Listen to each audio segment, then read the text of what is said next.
Thank you, Paul. I noted slight irony and sarcasm in your voice. Edge of your seats for XML and JATS, ladies and gentlemen. I'm Kaveh. People can't remember my name sometimes, so I'm known as Uncle Kaveh. That's my blog, also known as Big Mouth in the industry. Why is XML important, ladies and gentlemen? XML, we're all publishers, or you're all publishers, and publishing is about content. Without content, there's no publishing. And I'd like to suggest that actually content is XML. Without XML, there's no content. I thought of what, everyone hears about XML and everyone produces XML, but we never actually look at it. XML is what your content is, as opposed to what it looks like. That's the shortest sort of summary I can make. So it is the most important thing that you're producing.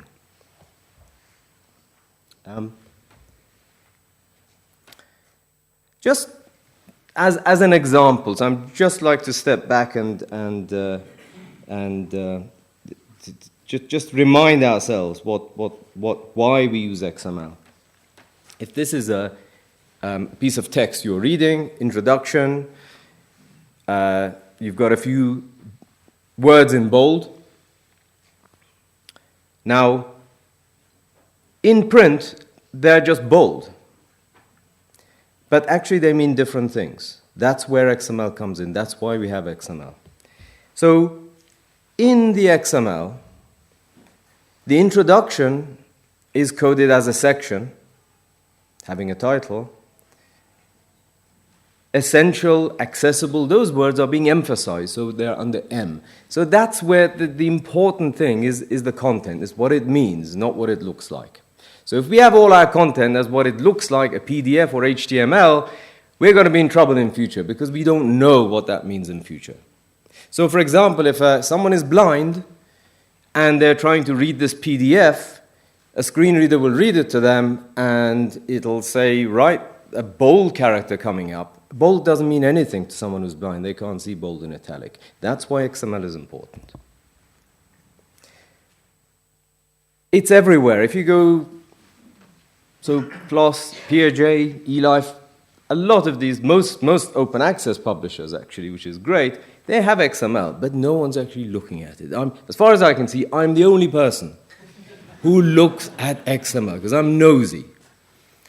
Just as an example, not long ago, I went to a well-known open access site, and every page had XML.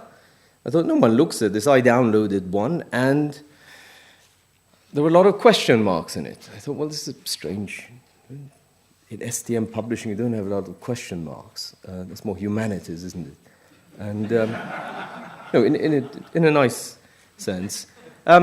But then I noticed that every non-ASCII character, every U, umlaut, every N dash was a question mark. There was something wrong with it. And I emailed, and this had been there for a long time, and there were literally thousands of files with these question marks. But it was sitting on the front page of this nameless, very well-known open access publisher. And I emailed my friend there, and I said, look, have you seen this? And a couple of weeks later, every single one was taken down. It's not there anymore. So what's the point of putting it there if you don't look at it?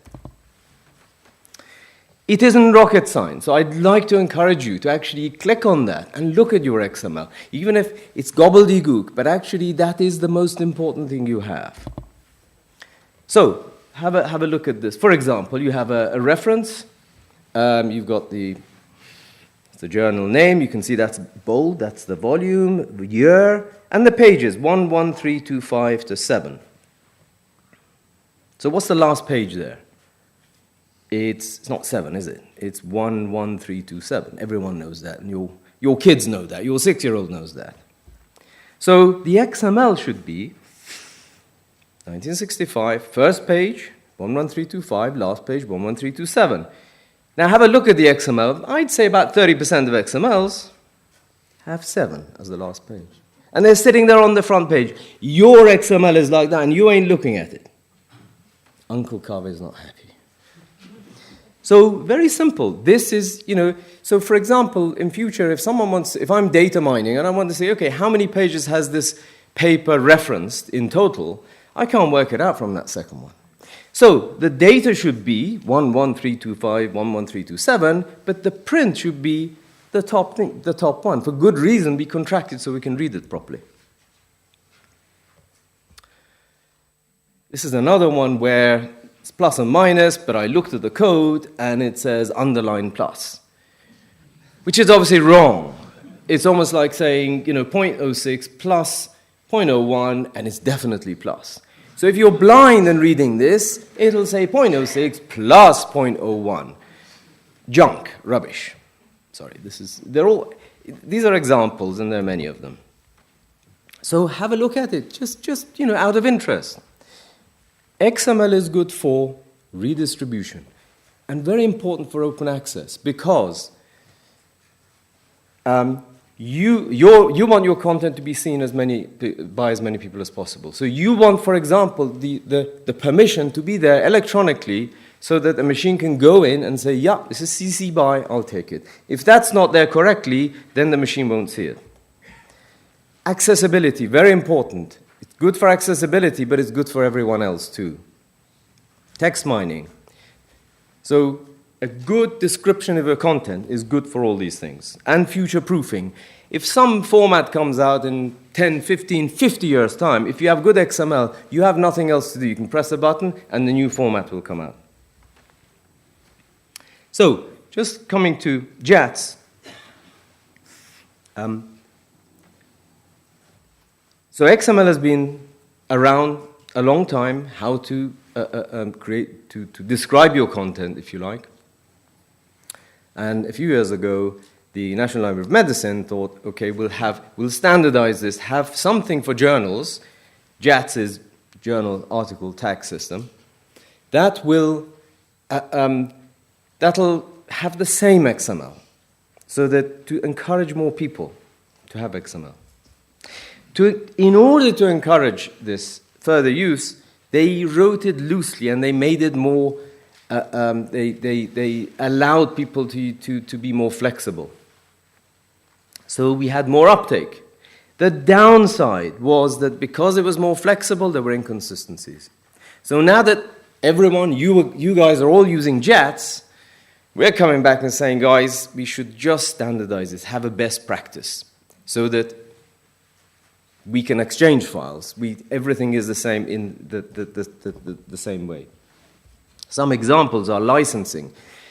There is no standard way of putting your license information in JATS, or there are different ways. What we want is the same way, so that any machine can go and say, yeah, this is CC BY, this is not, this is CC BY NC, what have you. Keywords, supplementary materials, people are using them in different ways. This is where a few years ago, not a few years ago, actually, last year, a few people thought we should now have a best use practice for JATS. So they called it JATS4 or JATS4R. That's what it's called. Just Google JATS4R, you'll find it. So what we want to do is to make machines' content more machine readable. Best practice for tagging. Reusable across publishers. Imagine if supposing I send a paper, submit a paper to PLOS. PLOS rejects it. Wouldn't it be nice if I just press a button and it goes to PeerJ or eLife? Yeah? There are other publishers. These are the three at the tip of my tongue. At the moment, you can't do that. So that's where we're trying to get to. Standardize this JATS. Suppliers. We are suppliers, so we work with publishers. Everyone says, yeah, don't worry, it's JATS, but each JATS is different. So they've got different flavors. We're trying to get the same flavor. Organizations now in here, we've got lots of publishers, we've got people like Atipon who are hosting companies, myself, who's a supplier, mostly publishers, Highwire, Springer Nature, Nature Springer, whatever they are now. So lots of people now involved in this. What do? We have bi-weekly calls. Does anyone know what bi-weekly calls are? Seriously. It's both twice a week and once every 2 weeks. That's the beauty of English language. Anyway, it's every 2 weeks. Every 2 weeks is a phone call. And we talk.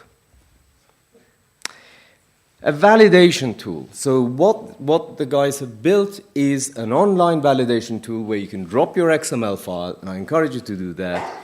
And it says what things might be wrong, or what might be right, or how you should encode things better. And recommended tagging practice.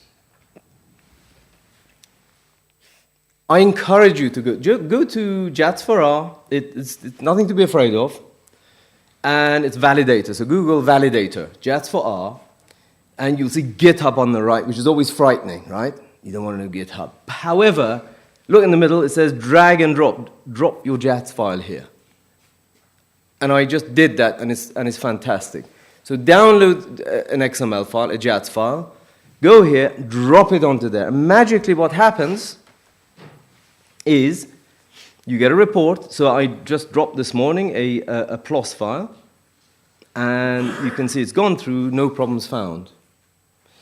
What's nicer even is, on the next page, you go down a bit, you see your XML, beautifully syntax highlighted. This is the way to look at XML, by the way. Don't look at it on Word because it's all black and white and gobbledygook. Automatically colored. This is your content. Have a look at it. Don't leave it there for people like me to come and say, look, there's something wrong with this. So I encourage you to look at that. And the sort of recommendations that we're making is, for example, this validator will check that there is only a single DOI in the correct format. Now, if there isn't, really you shouldn't be publishing that. So it'll check for that. That there's a first name and a last name for author, unless it's a collaboration. Right now, you can create a JATS file, and it doesn't have to have that, and it'll go through. There should be only one corresponding author. So these are the sort of best practice recommendations. Publication date has a month and a year, and the year must be 2000 or later, things like that. So what we would like from you is the sort of things are donate full-text XML. We'd like to see what XML you're using, what it looks like. You can anonymize it. All we want is content so that we see what people are doing. There's a discussion list, mailing list, which anyone can join, JATS4R, Twitter, and the conference calls.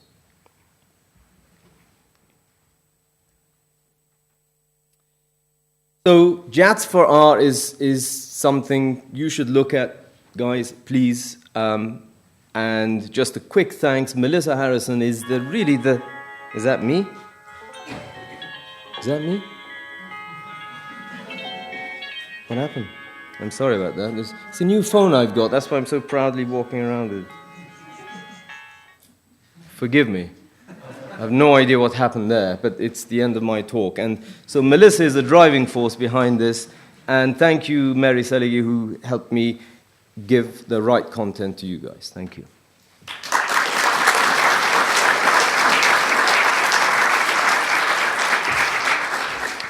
You did not disappoint, Kaveh. That was one of the better XML talks I've seen. Very well done.